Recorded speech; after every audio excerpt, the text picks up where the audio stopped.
Hello and welcome to the Daily Mill for Wednesday the 20th of October 2021. Today in Millwall news we have match reactions from last night's excellent 2-1 win away up at Sheffield United.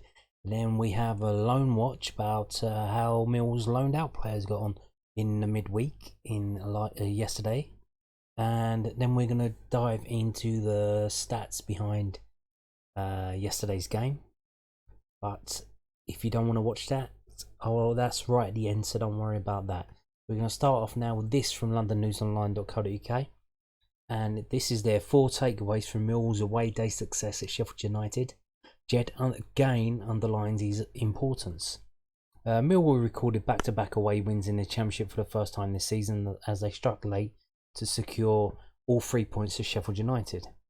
There was good and bad news ahead of kick-off as Scott Malone returned to the side after missing the last 2 games through injury. One of 3 changes made by Gary Rowett.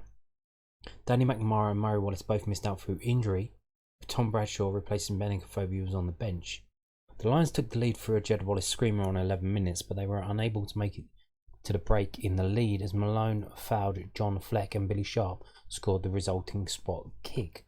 The Blades were reduced to 10 men in the second half, when Morgan Gibbs-White was sent off for a second bookable offence. While the Lions huffed and puffed, they looked set to drop 2 points, but Jake Cooper's stoppage time thunderbolt earned all 3 points. Here are Alex Grace's 4 takeaways from the game. Jed does it again. Where would Millwall be without Jed Wallace? It's a question everyone knows the answer to, but no one wants to hear, especially with his contract up at the end of the season. Yes, that is it's the elephant in the room. The Lions' top scorer notched his 5th goal of the season with a sublime strike from outside the box. If you only see the goal from the TV angle, then you would think he's just hit across but misdirected it and thankfully ended up in the net. However, he had tested the keeper in the opening exchanges and Robin Olsen let the ball slip through his fingers from Wallace's finish.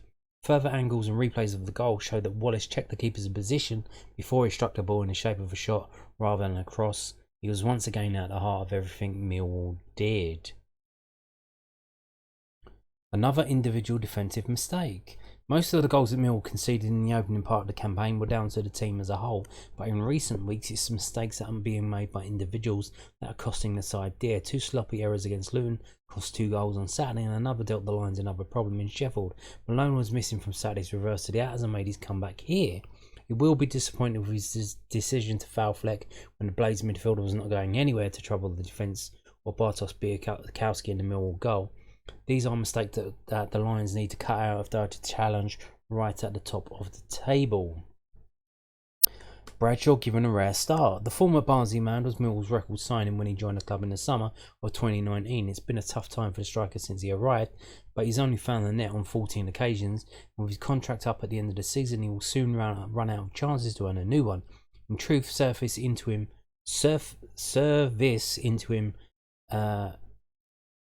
in Sheffield was not the best, so it would be harsh to blame him for not finding a net. Too many times this season, the service into the striker has not been what it should be. That became even more evident in the last stages of Tuesday's game, even when Matt Smith was introduced. Cooper loves the Sheffield United visit. Cooper was a hero for Millwall, and it's not the first time that he's come up trumps on Sheffield United territory. He scored the equaliser when the Lions last visited Bramall Lane in 2019, and he found his range from just outside the box and unleashed a powerful shot which nestled perfectly in the corner to send the travelling fans into raptures behind the goal. The scenes were very similar to those seen when the big defender equalised back in 2019 when the Lions were trapped in a relegation battle. It's the second successive late away win from home that will certainly make the fans forget about the reverse to Luton last Saturday. Well, I'm not too sure about that. That result at Luton was it struck a nerve amongst Millwall fans. A lot of them were openly positing maybe it's time for Gary Rowett to be fired and things like that. They were not happy. A lot of people left when the second goal went in because they knew, we're not going to score 2 goals. So, and that was in 53rd minute. They were up and out.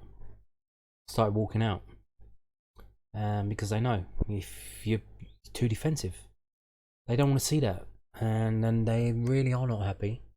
And if they play the same way against Stoke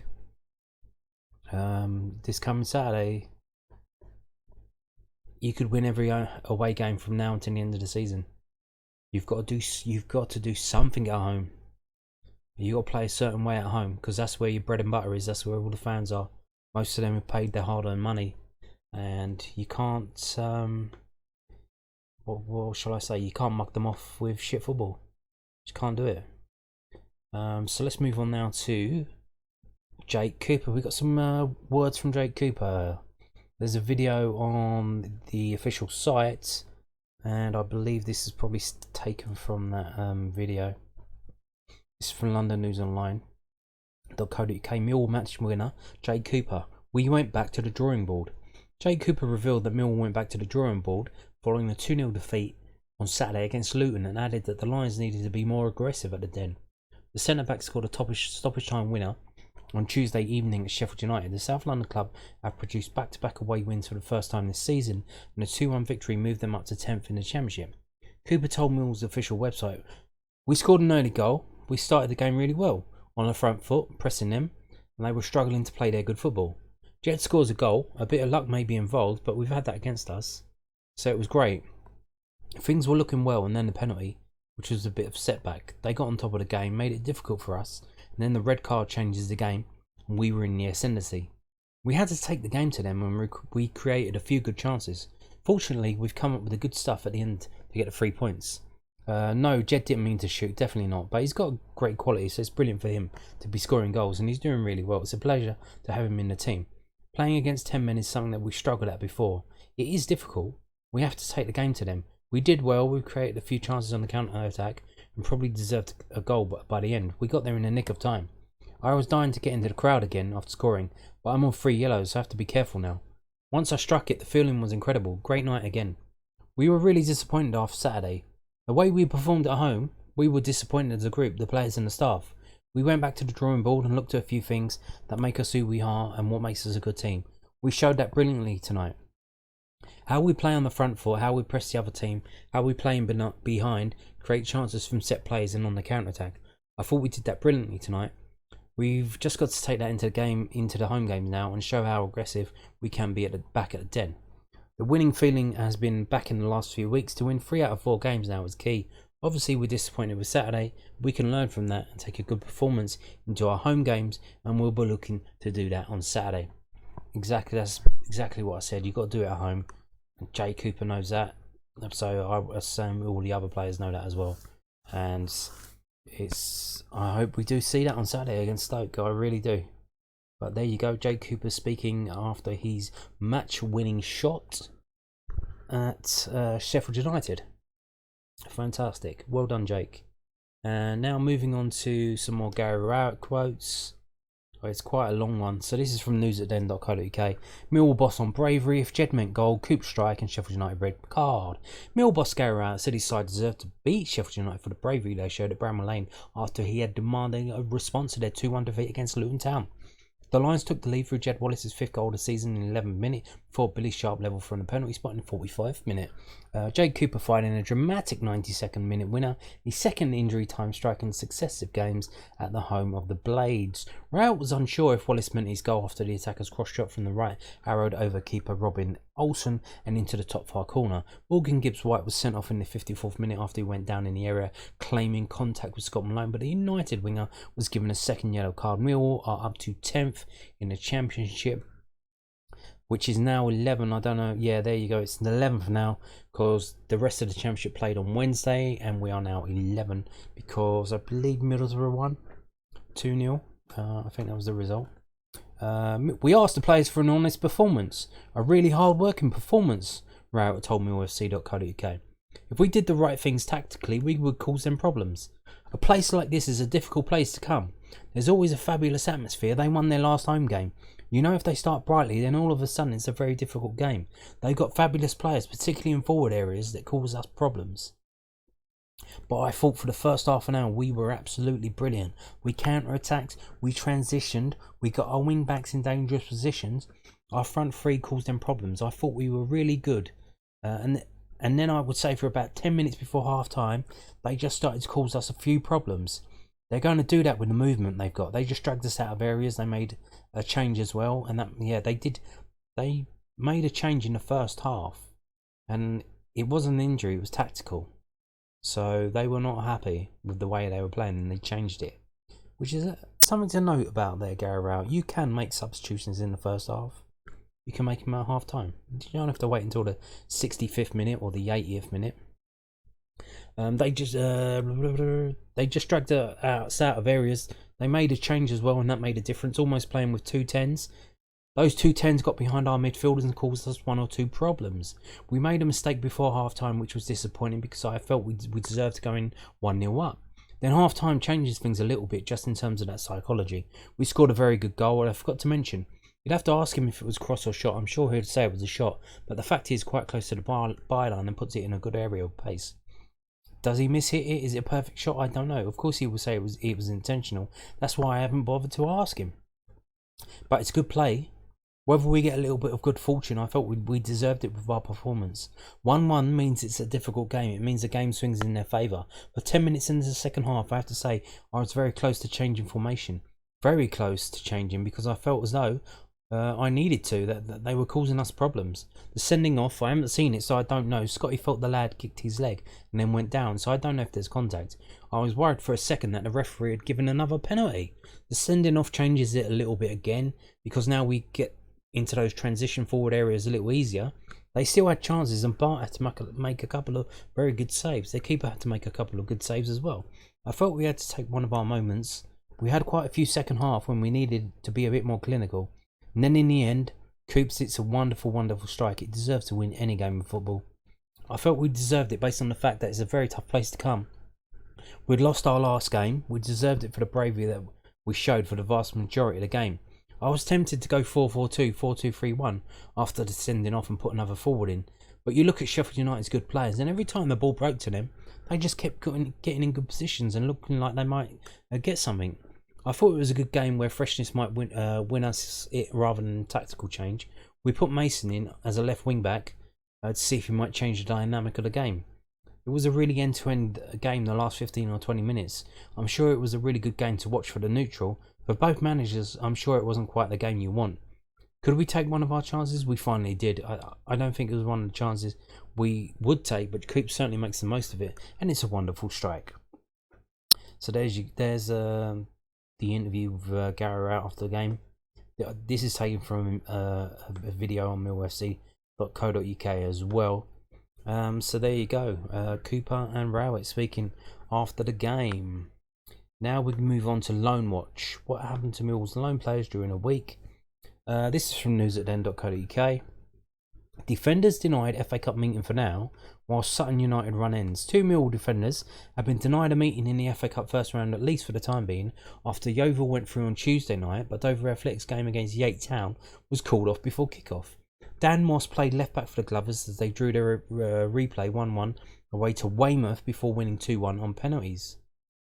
Damn, that's a bit shit, isn't it? 2-1, they won 2-1 on penalties. So most of the players missed their penalties. 7 of the players missed their penalties. Junior Tenzi was named in the Dover side for their replay, but a floodlights issue at Yates' Lodge Road caused a postponement. No new date has been yet set for the tie. Then there was disappointment for Isaac Alofi in League 2 as Sutton United's 4-game winning run was ended by Swindon Town, who won 2-1 at Gander Green Lane. Lewis Reed and Johnny Williams gave Swindon a 2-0 lead before Harry Beautyman scored a penalty in the 36th minute, but the hosts couldn't make a second half breakthrough. Alofi started before being substituted in the 65th minute. Sutton dropped from 5th to 8th and travelled to Rochdale this Saturday. Also in the 4th tier, Alex Mitchell played another 90 minutes on the right side of the back three as Leyton Orient drew 1-1 at home to Forest Green Rovers.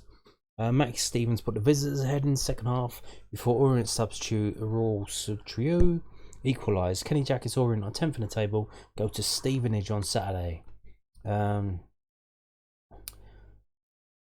And here you go. This is a little weird thing here. So Yate Town, an update after tonight's postponement at Lodge Road. At 8:34, the lights were fixed. However, Dover Athletics stated it was past the 8:30 deadline, and therefore they were not prepared to play. So that's a little dig there at Dover. But here you go. We were out warming up for tonight's FA Cup tie when the ref questioned why some of those floodlights were not working. We stood in the pouring rain for 2 hours while he set 3 deadlines, all of which were missed. The ref called the game off at 8:30. So the game is at 7:45. Are they saying they were there for 6:30? Would you? Did they really warm up that long? I don't think so. I mean, down at the Den, they would be out there warming up probably from 7 to 7:30. Then they go in the dressing room and then they come back out. I don't know. Maybe, but so that's what they're saying. So there was 3 deadlines, presumably 7:45, then 8 o'clock, and then 8:30. So after that, the 8:30 deadline, there's like, and then now they're saying the ref called the game off at 8:30. Well, it's all fun and games down in the non-league, isn't it? So there you go. FA Cup, it's getting closer and closer. First round draw was made.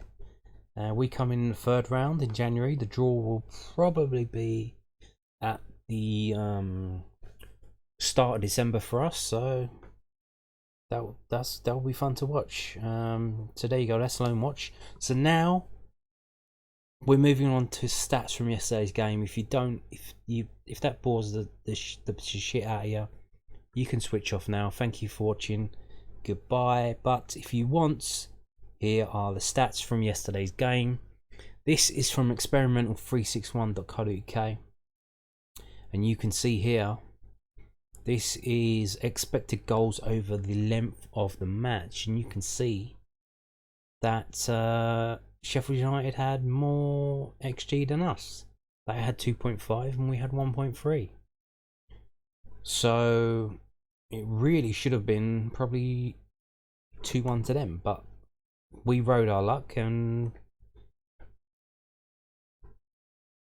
we did well.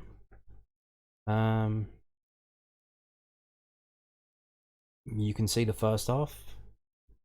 You can see, so we scored from second shot on goal. It's good to see.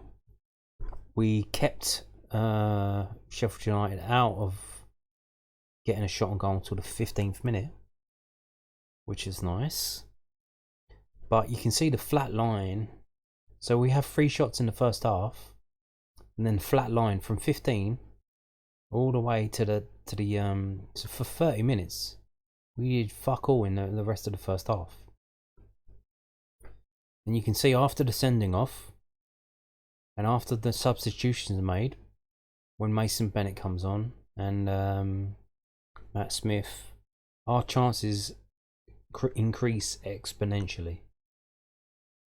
So it was just a matter of time before we were scored. But you can see as well, Sheffield United, they're not giving up. They're having chances as well. It's end to end. We were very lucky. They had McGoldrick was like 3 yards out, and the ball was whipped at him, and he missed from 3 yards out. He ballooned it over the bar. Shocking miss.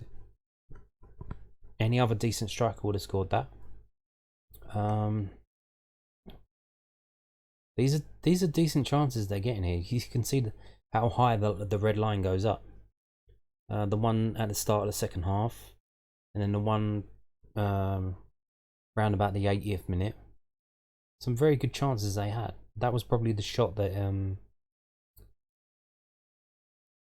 that Bart one-handed over. So we were very lucky as well. We were very, very lucky. But it is worrying, this first half flat line. No XG from us. Or if you take it over into the second half as well, so 30 minutes of the first half, and then not until like, what was that, the 58th minute, we have another chance on goal. So that's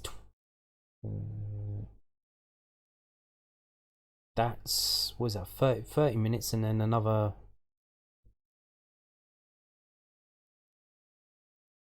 another 13.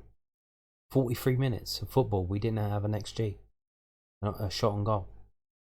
That's not too good. So that sending off probably saved us, gave us that win. So it's good to see that the players are upbeat and all that, but you ain't going to get a player sent off every game. So just take note of that. Moving on now to infogoal.net, they have the XG as well as 2.45 to 1.47 to Millwall. So yeah, it's pretty much the same. Sheffield United had the better chances, probably should have scored. There was a tactical change that was made on the 38th minute. Burahan off and Ndai on.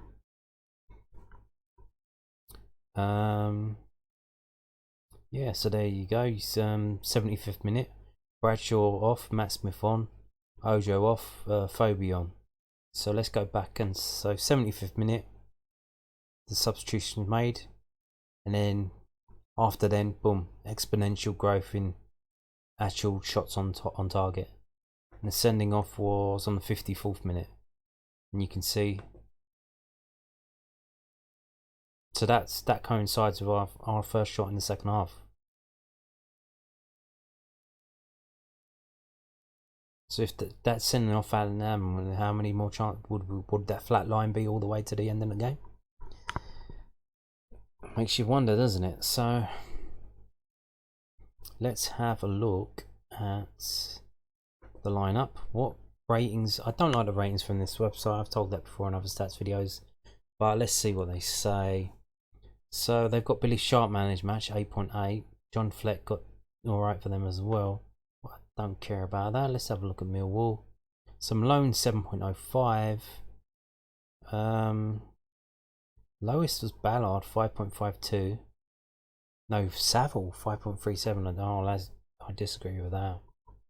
Ojo 5.6. Ballard 5.52. So they give best player for Millwall Malone, and then Jake Cooper, and then George Evans. Okay.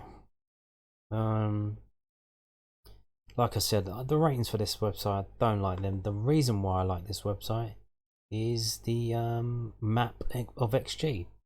So this is the stats from the game. Possession percentage 57 to 43. Attempts on target 3 to 5. 3 to 5. So they had 3, but they scored 1 goal. We had 5, we scored 2 goals. Let's get a bit better from us. Attempts off target 5 to 6. Block shots 4 to 1. So we're blocking the shots there. That means block shots that you take a shot and it gets blocked by the opposition. So we did well defending there to block 4 of their shots. Goalkeeper saves 3 to 2. Total passes 479 to 311. Completed passes 365 to 205. Corners 5 to 4. Offsides 0 to 7. Yeah, that was that's bad for Millwall, especially right at the end when we were breaking hard. And I think it was like 4 against 3, and just got to stay on side. Jed Wallace or someone. And he's offside. Like, come on, guys, fuck's sake! You could have been free there, or maybe that was before the goal. So that was like, oh, are we gonna score? Or did they? Fouls 11 to 12, yellow cards 4 to 1, red cards 1 to 0, and that is the third red card in the last 7 games between. On the last 7 times of the fixture of Sheffield United at home versus Millwall away. That's remarkable. So 7 games and 3 of them have had yellow cards, all for Sheffield United, by the way. Very weird stat. I told you in the preview of the game. I told you about that. Let's get on to what I like this website for, infogoal.net. It's the map. Whoa, jeez, it's the maps. So you can see that one there. That's the McGoldrick one that he put over the bar. Shocking that. So that was a 72% chance of being a goal. So 7 out of 10 times that goes in. There's the penalty there. That's basically as good as a penalty. 77 to 72. and they've got a few other decent chances. And Millwall here, the goal, this one over here, 10% chance that going in. We had a decent chance there. Yeah, Mason Bennett, and it was like Gaza at Euro 96 against Germany, where he slides in. And he does get contact with the ball, unlike Gaza, and it just goes exactly to the side of the post. And then the other chance there, Benicophobe on 81 minutes, but the other ones few and far between, aren't they? Jay Cooper there. There's another shot from there. Who took that one? George Evans on the 8th, isn't it? Okay. Interesting. Fairness rating, so you can see, was that a fair result? Out of 161, so that they're saying, based on the stats, that was not a fair result. That was a lucky result for Millwall. So if you think we're out of the woods,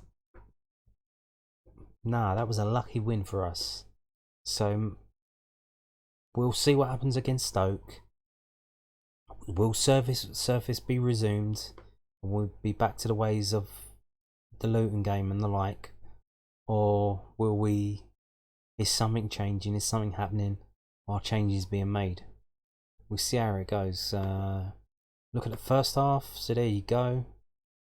Look at that. 3 shots in the first half. Like I said on this one here. 1, 2, 3.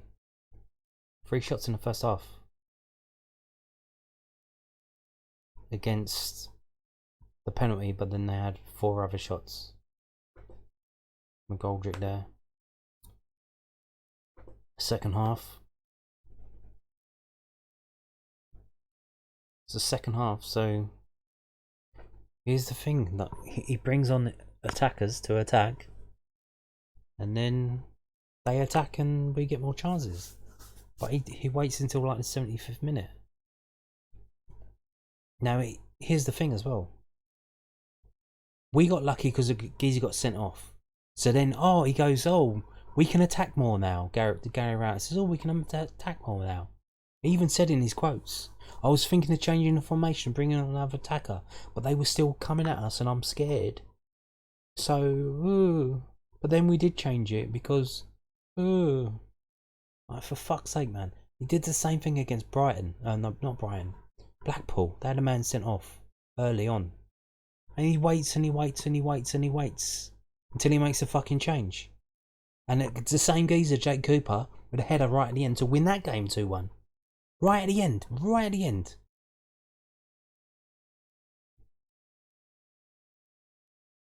The geezer's got a pathological fear of attacking.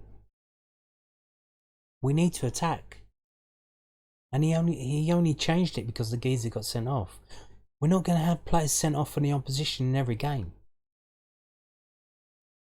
So if anyone's out there thinking, it was good that we won, it was fantastic that we won, but it's circumstantial. It's not because we did anything. It's because they had a geezer sent off. And they should have won the game because they had better chances than us. If McGoldrick puts this in, it would have been 2-1, and then he would have waited until the 80th minute and brought Matt Smith on. Then would have just bombed balls up to him. I hope I'm wrong, but we won that game because the geezers got sent off, and then Gary Rowett thought, I can bring in more attacking players on now instead of defending for our lives, because we only have 3 shots in the first half, which is how we normally play. So just be wary about against Stoke. I think maybe a Phobie was being saved for Stoke, one of his former clubs, as along with Gary Rowett. So I'm pretty sure that the reason why he was on the bench is just so he can be fresh for Stoke. So a Phobie will start up front against Stoke, more than likely. This is from WhoScored.com. These are the ones with the player ratings, which I believe in, and so does the EFL because they get their team Championship Team of the Weeks from these statistics. What did they say? Match summary. Sheffield United were effective at creating goal scoring opportunities from through balls, were aggressive. They attacked down the left hand side, dominating possession, favoured through balls. Millwall stole the ball often from the opposition, were effective at creating goal scoring opportunities from the flanks, were effective at creating goal scoring opportunities from counter attacks, were poor at finishing, gave away a lot of free kicks around the box, were caught offside often. We played with the width, we attacked down the right hand side, we had a high shot frequency when in possession, and favoured crossing the ball, favoured through balls.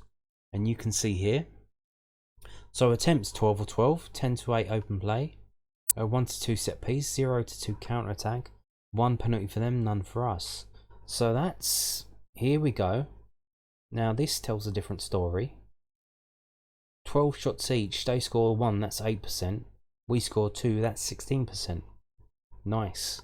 That's the highest percentage I've seen this season for quite a while. Although I'm not committing these things to memory, but that is notable at being very high for us. That is a very high conversion rate for us. So very, very good. You can see here, half of it was down our right. So then they come down our left. A lot of that happens a lot. A lot of teams do attack down our left hand side. Is that because we attack down the right, so they think, oh, there's space there, let's go down this side? I don't know. Shot directions, let's have a look at that. So there you go, you can see that. Shot zones, okay. Action zones, player positions. Interesting. Okay. You can see again there them trying to overload the middle there. The 4, the 17, the 10. Trying to overload the space between the midfielders and the defenders.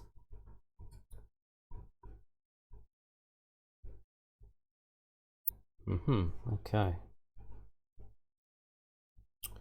Right, so let's look at these pass types. A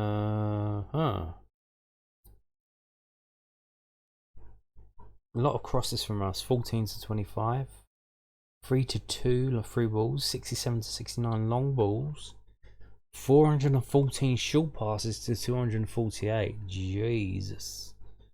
So let's jump into the player ratings. You can also already see some there on the side. Let's have a little look. There's the match events that we've already seen. The yellow card for George Saville. I believe that means he is now going to miss the Stoke game. So will we see Willie Mitchell? Who's coming in? Who will come in? Will Ryan Leonard go in the middle? Don't know. We don't know. So you can see here, if you look up at the badges, you can see 6.27 Sheffield United, 6.9 for Millwall. So Millwall players better rated on that game than Sheffield United players. That's probably because that guy got sent off, got 4.7. Absolutely tanks his rating. If you get sent off in any game, it does tank your rating in this on this website. And their goalkeepers didn't do too well, either 5.9. But for Millwall, star man Sean Hutchinson, 8.0. If he plays well, we do well. It seems that's how it goes. Apparently he had a bit of a shocker against Luton, didn't he? So back to winning ways for us, and back to star man performances for Sean Hutchinson. Not far behind him, Jed Wallace, 7.8. The worst. So this makes me laugh. 6.1 for Malone. And the other website, if you see, they had him as our best player, 7.05. It's crazy. But I'll take this one as more valuable, to be honest with you. 6.3 for Bradshaw, 6.4 for Ojo. So not the best there. Cooper, 7.5. Nice. George Evans got an assist. And Ryan Leonard got an assist. Yeah, George Evans laid it off to Cooper. I wouldn't really call that an assist. Well, he just passed it sideways, so being a bit generous there. And Ryan Leonard playing it forward for Jed Wallace as well. But given the assists, which bumps up their score, they're both on 7.3. So good luck to them. So let's move on now to shots. So it's 12 and 12, as we've already seen. So who had them? Interesting. Okay. So Wallace with 2, Bradshaw 1, Evans 1, Cooper 2. Cooper. So is Cooper being told to go further forward? And Hutchinson, Ballard. Ballard was what I did notice at the end when we had a free kick. Ballard took it. Ballard was taking free kicks, or one of them. I see. So that's interesting. Like normally he would be the one to get into the box, and he's already scored one or two, isn't he? So, but he was taking the kick. Maybe Cooper's been told you go forward, and Hutch and Ballard, and you sit back. Maybe. No, maybe that's how they're changing up. I don't know. Maybe just it was just he was there, and everyone else couldn't be bothered to go and take the free kick. I don't know. So possession, 59.6 to 40.4. But mostly the centre backs, they were pissing around with it at the back. 8.5% of the game time for Stevens, 8.7 for Davies, 7.5 for Egan. So you're not going to score if you fuck around with it at the back, are you? You compare that to us, we got Ballard 4.2, Hutch 3.7, Cooper 3.5. But it was Evans on the ball most for us, and then Wallace and Leonard. Moving on to, and look, 5% of the game for Olsen, but only 3 for Bielkowski. So there you go. Pass success percentage quite low for us, 65 overall. 75 for them. Saville 80, nice. Malone only 59, Ojo 57, not like him. He's usually pretty good with his passing. Maybe he was coming to get up against that Egan and he wasn't doing very well. Bradshaw 77, nice. That's decent for a striker to have passing so high. Dribbles 8 to 6. Aerials 1, 21 to 35. Everyone on the pitch except for Jed Wallace and the substitutes as well. So nice, that's good to see. That is good to see. Tackles 9 to 24. That's probably what won us the game. Tackling. Saville was 6. Not only that, but tackling higher up the pitch. Because you sit off. You trying to run in front of the guy, close off the angles. You sit off. You wait. You backpedal. No, tackle him. Especially if we're playing so fucking defensively. If you're higher up the pitch, tackle him. If you miss the tackle and it goes past you, there's about 5 or 6 other fucking players behind you who can fucking do all that closing down bollocks. You get stuck in up there. It seems that's what they're doing now. Saville and Evans actually doing some fucking tackling. Fantastic. That's what you want to fucking see. 6 and 4. That's probably why that Hourihan got taken off so early as well, though. Pretty decent, fantastic there. Everyone had a tackle except for Bradshaw and Bielkowski, and the 3 subs. That is insane. 9 to 24. Come on, that's what won us the game there, right there. We out tackled him. We out tackled him. Tackle him up, tackle him here, tackle him there, tackle him fucking everywhere. Don't fucking wait and don't sit back and then backpedal and backpedal and then wait until he gets to the edge of our area, then try and tackle him, miss it, get fucking done for a dummy, and then they fucking pass a through ball and score. That's what fucks us up. Tackle them up the pitch. Don't let them fucking get into our third of the pitch. There's plenty of players back there fucking defending anyway, because the way of formation we're playing. So corners 5-4. So Malone had some of the corners this week. Last week Wallace took them all. Greedy fucker. Dispossessed 12-4. So they got, this is the tackling. We're taking the ball off of them, dispossessing them, tackling and taking the ball off them. Look at that. That is it. That's the style, Gary. That's the style. Tackling.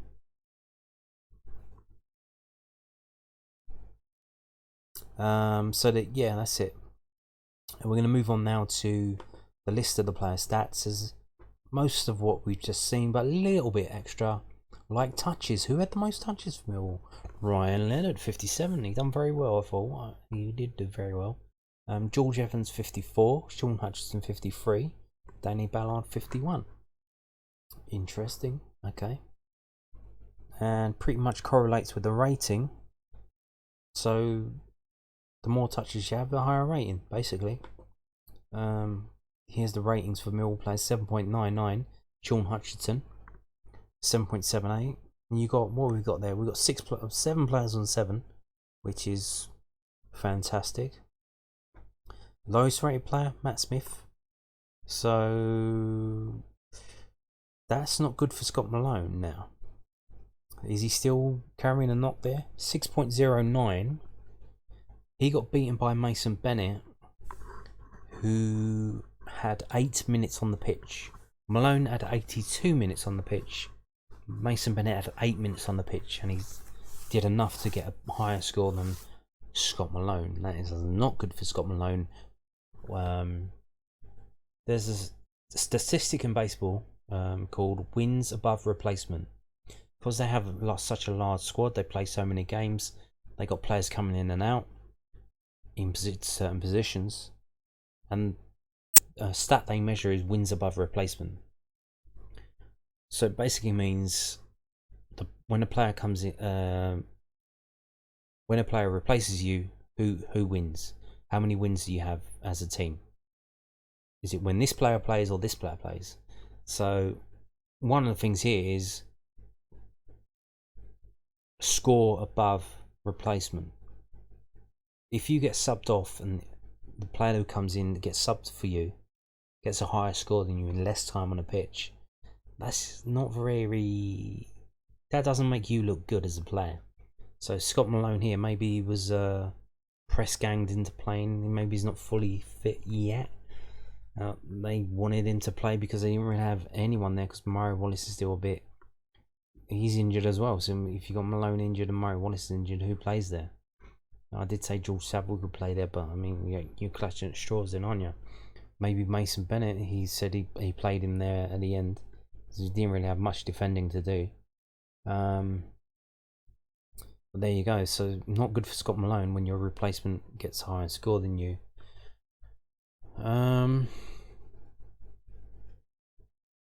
Yeah, the other subs did okay. They did their replacements. The other subs didn't get a higher score than the players they replaced. It's just that one, Scott Malone. Yeah, so shots and shots on target. Jed Wallace, 2 shots on target, 1 goal. Fantastic. Jade Cooper, 2 shots, 1 on target, 1 goal.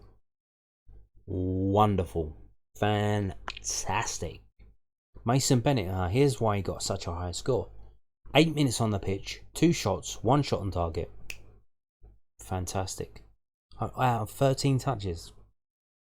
Did very well when he came on. He looked very up for it. Did look very up for it. He thought there was a goal in him. And he did try to get it. So Tom Bradshaw, he had 1 shot. It was on target. It was a bit of a puff ball straight at the keeper. I remember that. And I remember thinking that was a bit of a waste of a shot.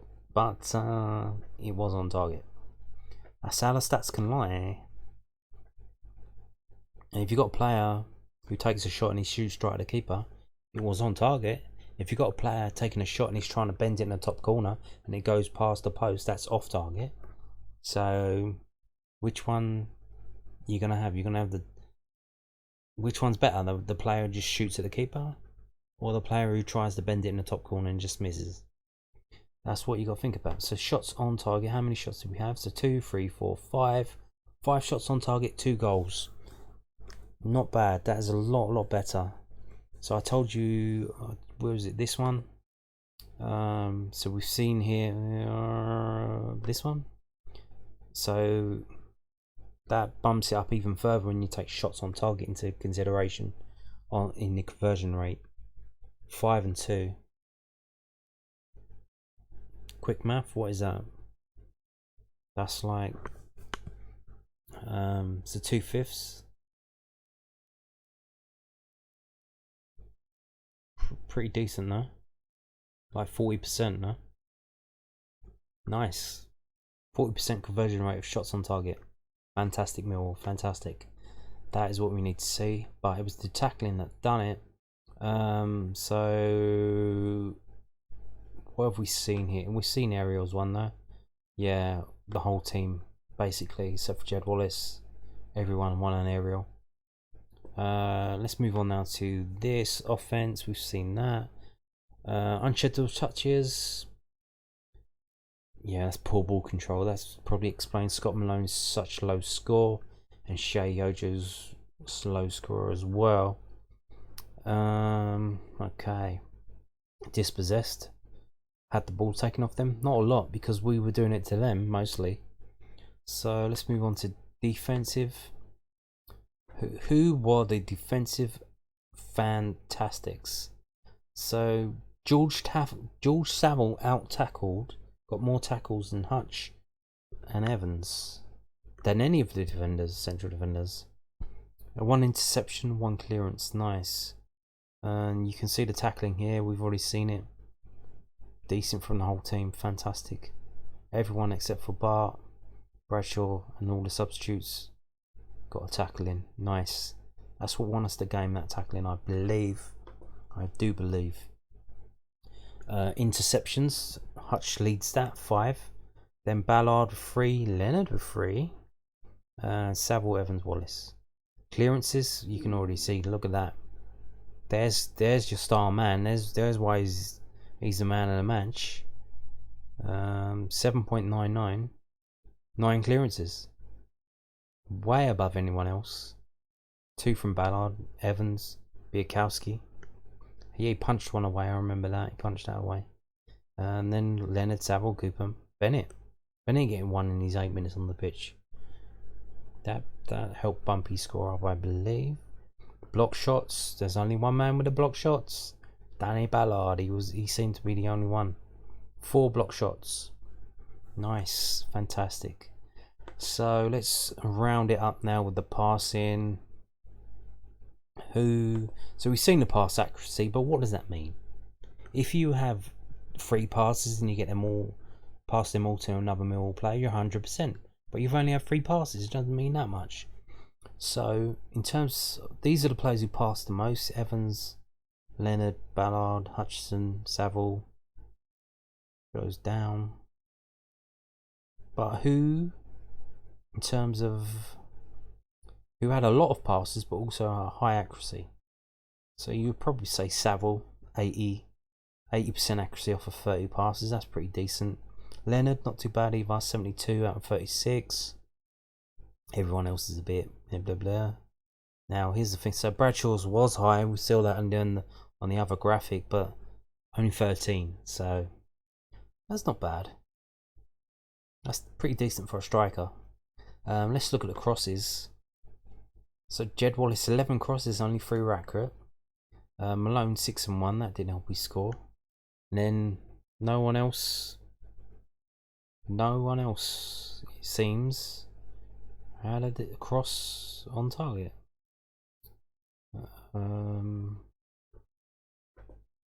Yeah. So just 2 players with accurate crosses.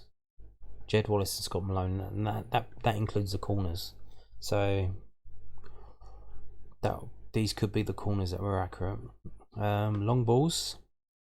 and accurate long balls. So 17 for Bart and only 6 were accurate. So his score there is not based off of that. It's probably based on the fantastic saves that he did. Ballard 12 and 6. That's half, 50% there. Ryan Leonard 8 and 3, just under. Oh, Sean Hutchinson. Even though he got man of the match, his long balls were fucking. I think they were probably just clearances, just hoof it up. 7 and 0. George Evans 6 and 3. Jake Cooper 6 and 1. Jed Wallace 4 and 2. Bradshaw 2 and 2. How's he taking long balls though? It's supposed to be up front. But anyway, that's it. Pretty much exhausted everything. Shown you what I need to show you, and that's it. We're done. Let's yeah, they had one player in 7s.